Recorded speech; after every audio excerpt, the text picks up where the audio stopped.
Hi everyone, good Friday afternoon and welcome to the Navigant Credit Union Broadcast Center. I'm GoLocal News editor Kate Nagel. Thanks for tuning in to kick off the almost start to your weekend here. And as we do every Friday, start with Ray Rickman, former state representative, former deputy secretary of state, now heads up Stages of Freedom to give his big view. So February's rolling along and they're declaring for president. Everybody's declared except you and me and Kate, you know? So, and I'm not going to declare, I'm busy. I've been waiting for a woman to be president of the United States of America for probably 20 years. It came to my mind about 20 years ago. 45 men have sat in the White House. And some of them okay, some of them average, and some of them pretty bad. This is a society in which 51% of the population is female. So 45 men, okay, number 46. Let's try for someone a little different. It'd be really quite neat for little girls to see a woman as head of this nation, the most powerful job in the world. Female. And I think after sexist Trump, it'd be really a good follow-up. And I'm serious. Now, it was complex. The first time around, I was with, it got complex with Hillary Clinton. I thought it'd be great if she were president. I ended up on Mr. Obama's team. I was friends with his brother-in-law. It's very complicated. But I think Hillary Clinton, along with me, will enjoy the fact that a woman is elected president. 2020, coming up. Now, 2020, I brought a couple little props with me.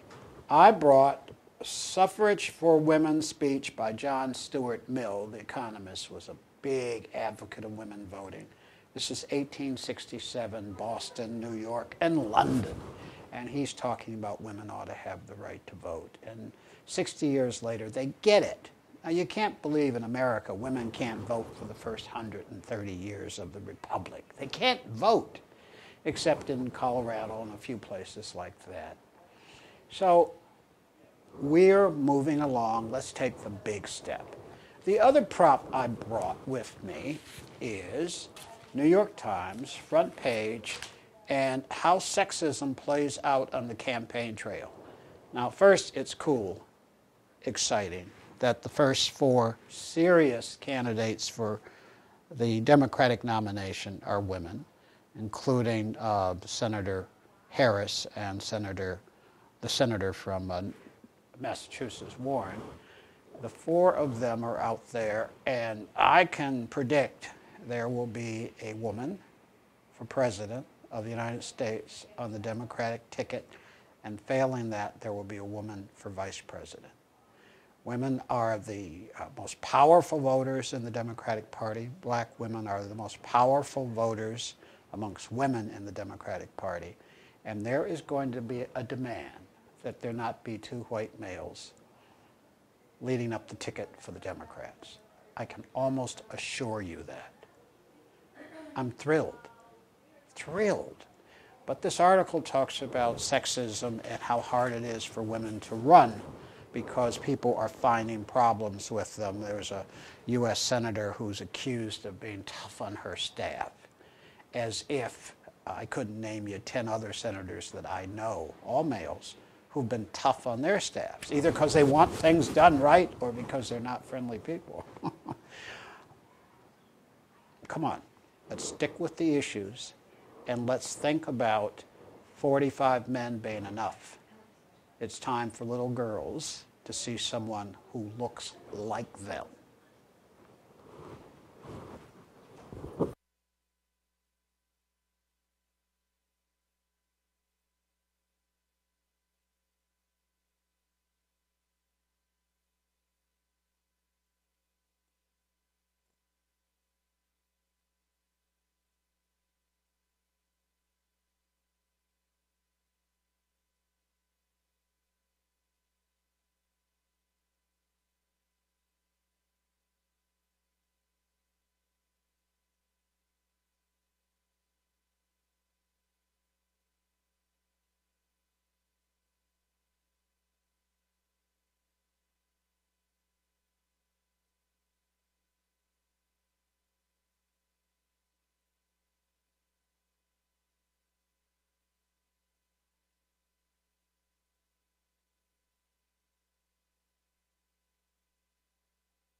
Hi everyone, welcome back to the Navigant Credit Union Broadcast Center. I'm GoLocal News editor Kate Nagel. Thanks for kicking off your almost start to the weekend with us here on Friday afternoon, and I'd like to welcome back some guests who've been here before. Vicki Stone-Corliss and Lee Brown, thank you so much for joining us today here. Thank you for having us. Had you on, I believe it was last October with the release of The Pendulum's Truth, and you guys have been busy since then. Absolutely, absolutely. This is our third book now, and I think we have both found that with each successive book, we get that much more attention, our books get that much more attention, and our schedule picks up enormously. So. And I heard that you might be revealing this fourth book's title. Who told you that? The word was on the street. So if you're fans, there's something in the pipeline. You can't tell us that much. But I hear you can tell us the title. We are working on our fourth book. Our brains are spinning as we speak. But the title has been chosen. And drum roll, would you like to do the honors? I would love to. So the title of the fourth book will be The Entitled Ones. The Entitled Ones. And we'll leave you with that. Ooh, a little teaser. I love teasers. So you're going to have to find out more. And of course, we're going to have you back when that is published and out. Thank you. But this is an opportunity to share with folks something you're taking advantage of now, and it's sharing your knowledge about book clubs and what makes a winning book club to have a little bit of a contest. So I really want to talk. Let's just get down to the basics of book clubs. You guys are popular. People invite you to their book clubs. But what makes a winning book club? You know, besides making sure that people all read it and come together and have a discussion, are there nuts and bolts of people say, "I'd love to do this," but you know, what makes it good? Right. Well, we have been very lucky, as you said, to, through the course of our books coming out, be invited to participate and talk to so many different book clubs around New England, and it's honestly, I think, one of our greatest pleasures to meet these groups of typically women, because we write women's fiction, but to be invited into their homes, to be invited into their church halls, wherever they meet on a monthly basis, to share information, to discuss the books that they've read. They're really groups that come together first and foremost, I think, out of friendship and a shared love of reading. And then as original members bring in more members, maybe friends that the rest of the group doesn't know. The whole group itself benefits from growth in size, growth in opening minds to reading materials that maybe an individual wouldn't have read on her own. And we really love coming into their groups and hearing their stories. So Lee and I officially decided to make 2019 the year of the book club, because we just really want to pay tribute to all those groups that have come together to share their love of reading with one another. So you touch upon an important point. As authors being invited to book clubs, sounds like maybe that might be the gold standard. Sometimes if you're reading a book, you can't get the author in, but to have the authors of a book to come in that can share the insights and how the process worked, it's like you're getting the secret sauce. A book club is great. A book club with authors at the book club sounds even greater. Well, we have been really fortunate because we found out early on that people want to know what's the story behind the story. So, in other words, what made you pick that character? What made you go in that direction? How did you come across the setting? And presenting ourselves at a book club is the perfect opportunity to get into the backstory of the story. And you said as well, again, growth of book clubs. I mean, I can't imagine that there's probably no number too big, is there? What's your sense of, does size matter? I think that depends on the group themselves. We've attended groups that had as many as 26 members. We've attended groups that had as few as 6. So it really is, I think it's who starts the club, how does it start? Does it start with just a group of friends getting together, and then do they want to welcome more people into their group? There are also a lot of the local libraries have their own book clubs, and those are made up of readers from who may have no connection to each other whatsoever, and I think that those groups can be somewhat on the larger side, but it's personal choice. And any other tips for what makes a winning book club? I mean, this is the subject du jour. Well, as part of our celebration for the year of the book club, Lee and I are throwing this contest, How to Be a Winning Book Club. And what we're asking book clubs to do is to send us just a brief, maybe 50-word description of what is so great about their book club in particular. Send us your pictures, send us your stories. All the information is on our website, browncorlissbooks.com, as to how to enter. And it's for the month of February, so you still have several weeks to get your information in. But the winning book club will receive a $50 Amazon gift card to go back and buy more books, we assume, for their next book club meeting. And Lee and I will present it ourselves, so like it or not, we'll be coming to you. And that is, what do you think makes your club so great, is what makes it a winning book club. So you are looking to get the input from the book clubs all around. We're looking to get the inside scoop on them. And then maybe you're going to get, hopefully, a whole host of responses. I mean, your knowledge base is going to be exponentially grown by hearing from all these book clubs. Absolutely. Yeah. Well, one, to let folks know, we'll be sure to provide the link as well, so the folks who have book clubs can go on and enter this contest here, the year of the book club. So it's just not this contest in February. The whole year it's going to be celebrating book clubs. If you continue to check out our Facebook page and our website, we'll be putting out information about book clubs in general, fun tidbits and trivia facts. I mean, for example, one of the first or earliest versions of the book club was actually started by Ben Franklin, who not only invented the bifocals and the Pennsylvania Gazette, or founded the Pennsylvania Gazette, but he started this group called Juno, J-U-N-O-T, which was initially a 12-member group of men who were tradesmen and artisans, and they came together to debate and discuss the hot topics of the day. They also were all well-read, and they brought their books into this meeting that was held once a month in the local tavern to sort of provide the resources and the backup for their arguments and debates. So that was sort of the early origins of the book club. And then, of course, we moved on to Oprah Winfrey in modern day contemporary book club language. So how much of an impact has Oprah had with having a book club? Huge.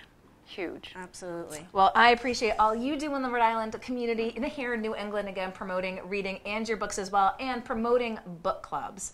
So Vicki Stone Corliss and Lee Brown, thank you so much for coming in today. Thank you so much. I Thank you appreciate for it. having us. Again, we'll provide all those links after, so be sure to check back on to Go Local Prov, and we're going to be right back with our next guest here in the Navigant Credit Union Broadcast Center.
Hi, everyone. Welcome back to the Navigant Credit Union Broadcast Center. I'm GoLocal News Editor Kate Nagel.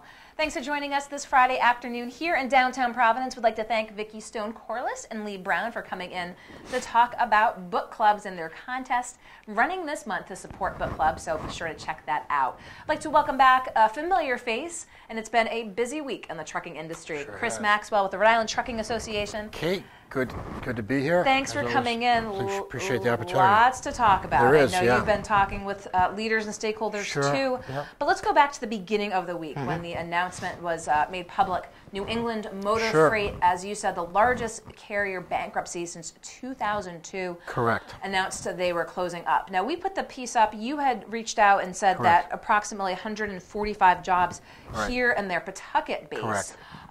And of course all throughout the Northeast. Mm-hmm. Now they're on the lawsuit with the Trucking Association as well. They are members of the American Trucking Associations. They're members of our association, and yes, they are currently still co-plaintiffs in our lawsuit against the state of Rhode Island. Let's talk a little bit Yep. about the circumstances that you see or saw or in Sure. conversations with folks, Yep. because we did put the piece up and said that they were obviously on that lawsuit as well. Sure. There were some folks who probably said, well, you can't necessarily blame No. the truck tolls. No. But was it just a piece of the puzzle? It's a piece of the big puzzle. In no way, shape, or form did tolls doom New England Motor Freight. New England Motor Freight is a decade-old company. They started hauling for Nabisco years ago. The Chevelle family brought New England Motor Freight to business in 1977. Powerhouse, 10,000 pieces of equipment, thousands of drivers. They clearly, obviously, contributed to their own demise. But at the end of the day, this situation, as you indicated, biggest powerhouse trucking company to go out since 2002.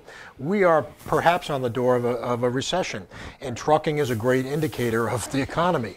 And we have very high wages for drivers due to a driver shortage, and we also have very low freight rates. So in this situation, I think New England Motor Freight got caught up in that. They clearly made some bad decisions that have contributed to this.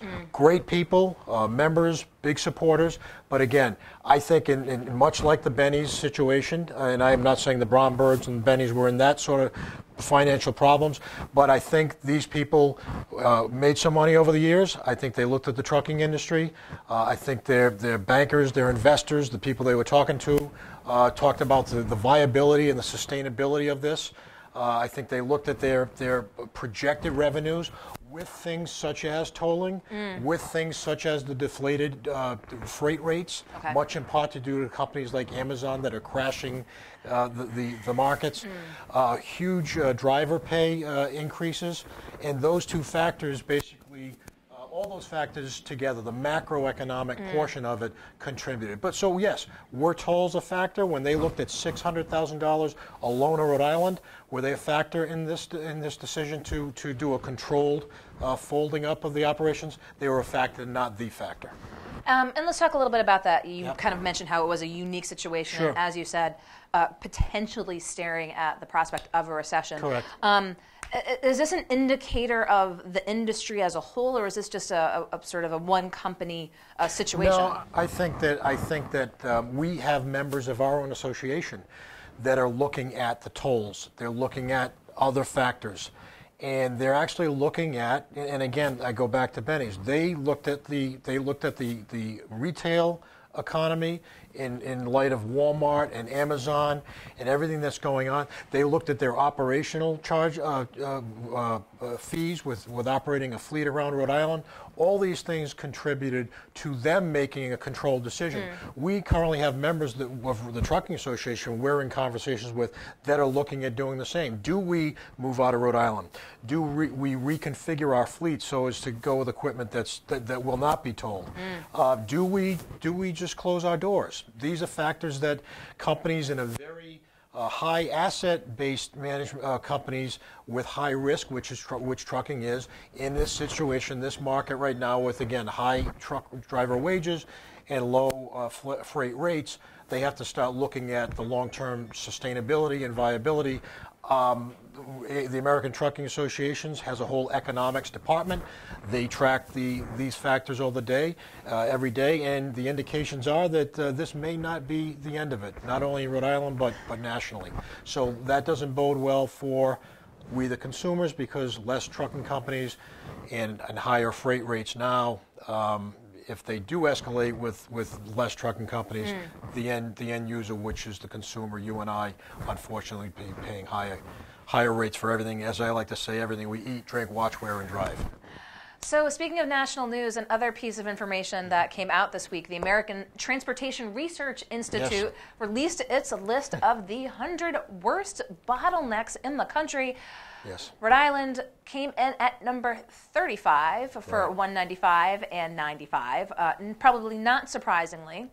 But there's an interesting facet to this that you pointed out, and as it pertains to where tolls are located and how it could actually be driving more trucks into that number 35 bottleneck area. Right. So the whole thought about the basis for tolling the through tractor trailers that, quote, don't pay their fair share and do all the damage is again the trucks going through Rhode Island. So any urban planners or traffic control people would reasonably think that those trucks that have no business in the metropolitan center, they have no business in the congested areas where our commuters are traveling, where there are very tough safety areas that trucks have historically had problems negotiating, Thurbers Avenue and the S-curves, with one of the top 100 bottlenecks, 35th in the country. You would think the incentive, you can use tolls, if you're going to toll, you can use tolls to your advantage to incentivize travel around urban centers for safety reasons, for productivity reasons, for all those reasons. So why, in the case of the posted toll rates for $2.95, would you be charging $22.50 for trucks going through the state, $22.50 to use $2.95, and only $11 to go through Providence? A no-brainer. Now all those through trucks have decided to use Providence. Therefore, we have more congestion, more bottlenecks, less safe roads, and less productivity. So it's just, you wonder again about the whole program, the thought process that goes into it. Chris, I'm going to bring you a little closer over here. Talk a little bit about that. Can anything be done at this point? Again, you had pointed out that sort of the laws of unintended consequences. I mean, we do know how the state looked at where the tolls are going to be. I mean, what have your conversations been with the DOT to say, hey guys, this is just contributing to this existing problem? I think most of the comment period for they publish the tolls. The first two tolls are $3.25 and $3.50 respectively down in the southern part of the state. The next 12 sites have been published, anywhere from $2.50 to $9. So I think most of the comment to the state was they're not sustainable. They're staggering, as New England Motor Freight eloquently put it. So most of the comments were about the negative impacts and how it's going to affect a company's sustainability. But this one in particular. In this particular, these rates, well, we wrote a letter to them saying that, you may want to reconfigure this. Our hope is that they're not vindictive and say, well, we're just now going to charge trucks 30 through Providence and do that, because I think sometimes there can be a little bit of vindictiveness. And, we're guilty of that too sometimes. So let's talk status of the lawsuit. Yes. Where things stand. Right now, we filed suit, as everyone knows, in July. The state responded in late August with the motion to dismiss from the federal court where it was filed. We felt the federal court, being that this was a commerce issue on trucking, that the federal court was the appropriate place. The state feels otherwise. The state feels that it belongs in a state court. Okay. They have filed for a motion to dismiss from the state courts. Their answer, their motion, does not at all refute our basis of our lawsuit, which is that tolling interstate through trucks and targeting them in your plan is unconstitutional. So they have their answer thus far does not really even address the underlying does not address the underlying root cause of our case. What it really addresses is the jurisdictional issues, and right now Judge Smith has the jurisdiction over that decision, and we await that. Okay, well, I appreciate your coming in to give Always folks an a pleasure, update. Kate. Chris Maxwell with the Rhode Island Trucking Association. Don't go anywhere. We're going to be back with our last and final guest here in the Navigant Credit Union Broadcast Center. Thank you. Thank you.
Hi everyone, welcome back to the Navigant Credit Union Broadcast Center. I'm GoLocal News Editor Kate Nagel.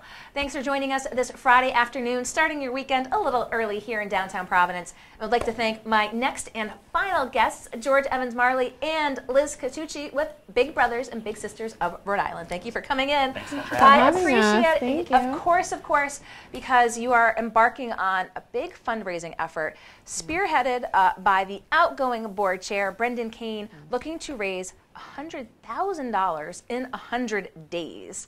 So let's start with George from an organizational standpoint, you know, what this will mean for the organization. As you said, last year, Brendan on his own raised close to $75,000. That's right, yeah. So he has been a huge proponent for our agency, and we're so very grateful for him. He's been the president of our board for going on 2 years. His term is about to end, and he wanted to go out with a bang. Last year, he asked all of his friends and colleagues if they'd be able to simply contribute $1,000 or more to be considered to be part of the President's Circle. That allows us to be able to use those funds and have them go directly to our agency, directly to the programs that we have, versus, you know, covering the operation costs and things like that. So 100% of it's going back to our kids.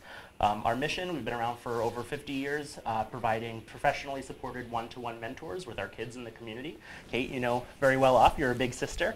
And so, you know, because of folks like you and in the community, we're really making an impact to benefit not only their future, but the future of our community as a whole. So Brendan got some real firepower by bringing Liz on board, saying, help me out this time if we're going to make that $100,000 level. So you're going to be out there as well, making this appeal to those in the community, saying, come consider being a part of the President's Circle. Talk about a little bit about your pitch. So there's a little bit of pressure. It's not easy to fill Brendan's shoes, but I can't tell you in the past 2 weeks, I think we've raised almost a third, a little over a third, yeah. And that was simply just an email, just a straight plea that the proceeds are going to directly benefit the organization, 100%. There's no cost there, and to be honest, we really relied on our personal relationships. The business friends and the community have been amazing. So part of this effort, again, looking for those President's Circles members, but you're not going to turn away anyone who wants to just contribute to this process. If they don't quite have that deep pocket, again, looking to get to that $100,000 level, they can still contribute. Oh, absolutely. 100%. And they can do that right on our website. It's bigsri.org. And while you're there, you should definitely take a look at what it takes to become a mentor as well. Right That was now- my next question. Oh, awesome. We're segueing right into the, how big is the waiting list right now? So throughout the state right now, there's over 130,000 kids that can benefit from having a big brother or a big sister. And you don't have to do it alone. You can do it as a couple as well. So if you and your spouse want to mentor together, it makes it a team effort, and it's a lot easier and a lot more fun. And as they say, best practices, it just takes an hour a week of an investment to make a difference in the life of a child. But from an organizational standpoint, too, I know this is where your big focus is right now, but what do we have ahead in 2019 from Big Brothers Big Sisters? Absolutely. So our scholarship breakfast is coming up on May 24th. It'll be at the Marriott on Orm Street. It's a luncheon. It's a great opportunity for networking for local businesses. At that event, we're able to award $1,500 scholarships to our graduating little brothers and little sisters who either are going on to higher education. After that, we have our Welcome to Summer Beach Party on June 15th, down at Bonnet Shores. It's a great event. It always sells out every year. So tickets will be available online shortly for that. And then coming up at the end of September is our annual Bowl for Kids' Sake. It's a great event. It's an opportunity for our donors and our funders and our supporters to be able to interact with our matches and to see really our mission in action. You can start fundraising now. You can jump on and create a team for Bowl for Kids' Sake. It's never too early. Friends. I know. We have Never the too website early. up. We'll have that at Lang's Bowlerama, and it really is a great and fun event. So Liz, in addition to, again, being brought on board by Brendan for this fundraising, what has it meant to you to be part of the Big Brothers Big Sisters organization? So I've been involved with the organization almost 4 years now, and I've been on the board for 3. Part of the reason why I wanted to get involved is I've had mentors all my life, and I wouldn't be where I am today without them. So this is an opportunity for me to give back in a small way, and selfishly, it's very rewarding on my end, but I really enjoy it. It is very rewarding, and we were talking before coming on the show. I mean, the strength of an organization from the staff and the board is so important, again, with the mission to support these young folks in the community that could really use the benefit of having a mentor. And as Liz says, you get more out of it It's very true. than what you put in. And again, the $100,000 goal, you're a third of the way there. 100 days. Yeah, so May 12th is the deadline. Okay. So if you need to wait till you get your tax returns, we are happy to wait for that. But make sure you get that in before May 12th so that we can celebrate along with everybody who has contributed. I like the way you think with the time frame. So if you got a little money coming back, why don't you think about giving back to Big Brothers Big Sisters? Well, George and Liz, I so appreciate your taking the time to come into the studio today. Again, we'll provide those links as well to Big Brothers and Big Sisters of Rhode Island. And we'd like to thank you for watching this afternoon. That just about wraps us up here in the Navigant Credit Union Broadcast Center. Wishing everyone a great weekend ahead. Of course, tune in to GoLocalProv.com and find us on Facebook throughout the weekend. I'm GoLocal News Editor Kate Nagel.